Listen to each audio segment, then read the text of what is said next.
Back on TYT Sports, continuing our Best of 2015 series.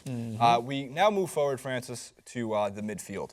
Actually moving forward, I get it. We're literally moving up the tactics board, the starting 11s, the formations. Francis, we've done defenders. We're going to do them all. Make sure to check out the list. We have a playlist. Click on it. It's going to have your full. If you want to see our subjective team of the year, you can watch every clip, and that would be awesome. Wow. You should also like, favorite, and subscribe to every clip. It goes a long way. We'd love that from everybody. So, Francis, who was the best midfielder of 2015?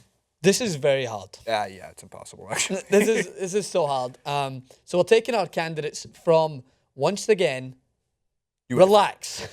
Relax. Calm down. This is from UEFA's, I would say, list in terms of the numbers. Numbers don't mean everything in every position, right? So, of course, Kevin De Bruyne, moving both from Manchester City and his previous time at Wolfsburg, had a phenomenal year and is having a great start to the season in Man City. Deserves all the credit there. 19 assists throughout for 2015, 61% winning, 27 games won, 44 appearances. But you got to take into account that I just find it hard, Jason, to judge midfielder of the year based on the first half of the season. I'm going to rule out Hazard because he's had such a massive fall from grace.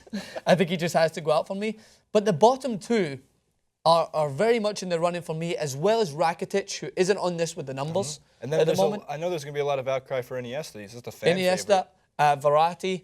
There's many in there. There's tons. But for me, I'm going to go with, against the numbers, the bottom one. Paul Pogba?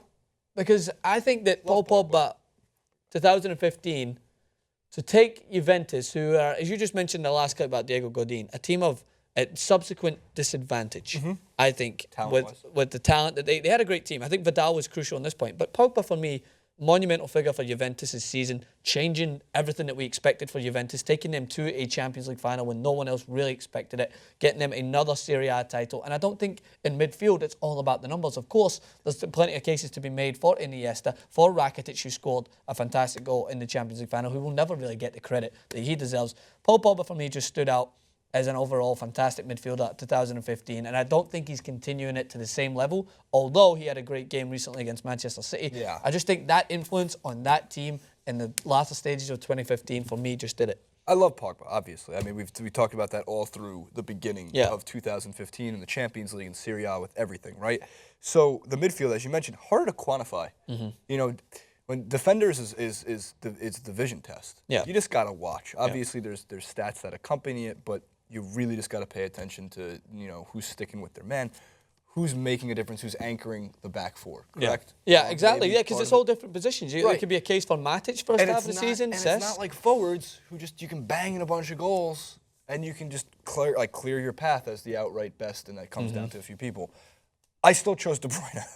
But that's still a good choice. And that's just because you did it on two separate teams. I think that's really difficult to do. Manchester City, and he's also dealing with not the best manager in the world. Manuel Pellegrini is no Enrique. He's no Pep Guardiola. He's not of that cloth, right?